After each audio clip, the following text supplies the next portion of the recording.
Bismillahirrahmanirrahim. Asalamualikum my YouTube family. उम्मीद करती हूँ सब खैरियत से होंगे। अल्लाह ताला सबको अपने सामान में रखे, आमीन। आज हम थोड़ा सामान निकले थे ग्रोसरी करने, तो सोचा आपके साथ शेयर करती हूँ।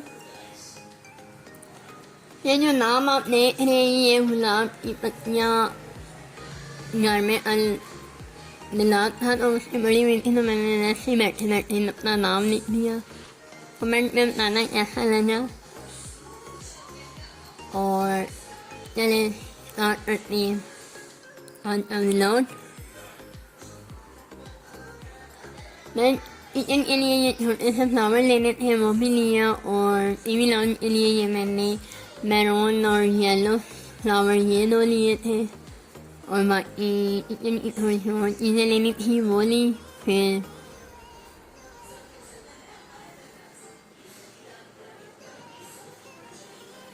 ये बहुत बड़ी शॉप है हमारे इधर, ग्रोसरी भी है इधर, बहुत अच्छी।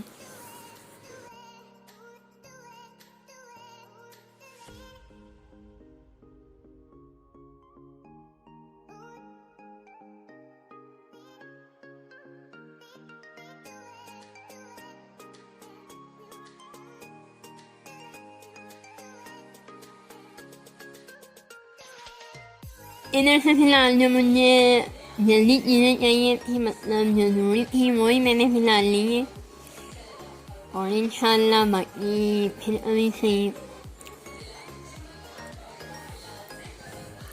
ये हमारे इधर RdMart है, बहुत ज़बरदस्त और अच्छी चीज़ें और मुनासिब रेंज में मिल जाती हैं, रेट में। इधर आके मुझे भूल गया कि हम सर्फ कौन सा यूज़ करते हैं, बाद में याद आया कि वो इधर आई नहीं है। और ये साशे लिया, अरे मैक्स बार अब बहुत ज़बरदस्त रहता है।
ये गुलाब जामुन अब नज़र आया था, ये मैंने लिया, इंशाल्लाह ये भी किसी दिन ट्राई करेंगे। और ये है पुलाव जो मस्त होता है, कभी भी अगर कोई सब्ज़ी वगैरह नहीं है या लेट हो जाती हूँ, तो ये मैं पुलाव मसाला डाल के चावल बना लेती हूँ, चाहे आपके पास चिकन हो या ना हो, लेकिन ये सिंपल चावलों में भी बहुत टेस्टी और पुलाव का ही टेस्ट आता है। ये बच्चों के लिए थोड़े से वो लिए थे नूडल और जैम।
ये स्टीमर मुझे बहुत पसंद आया था, लेकिन ये थोड़ा सा महंगा था। इंशाल्लाह फिर अभी लेंगे, लेकिन मैं ज़रूर लूँगी। बहुत ईजीली इसके अंदर ही बस इनर सा पड़ा होता है, बहुत अच्छा मुझे लगा। और ये ऊपर है जो नए डिज़ाइन में आए, ये भी मुझे बहुत अच्छा लगा था। और इसकी भी सेम प्राइस है जो स्टीमर की थी।